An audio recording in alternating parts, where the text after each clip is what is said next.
The ultimate grilled cheese sandwich.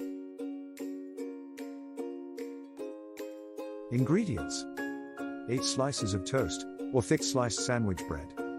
4 tablespoons of unsalted butter. 4 slices of medium cheddar cheese. 4 slices Spread of half a Gouda tablespoon cheese. of butter on one 4 side slices of Havarti cheese. Set a skillet over medium/low heat and place 2 slices of bread in the skillet with the butter side down. Stack cheeses on one piece of toast, cheddar, Havarti, then Gouda. Once the breads are golden brown, close the sandwich with the crisp sides on the outside.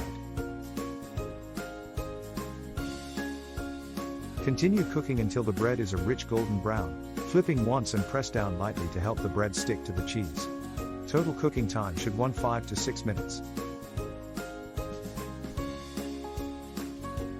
Keep the heat on medium-low for the breads to toast slowly, giving your cheese a chance to fully melt and adhere to the bread. Once you see the cheese has melted and breads are browned, remove to a plate and cut in half diagonally to serve. Repeat with the next sandwich.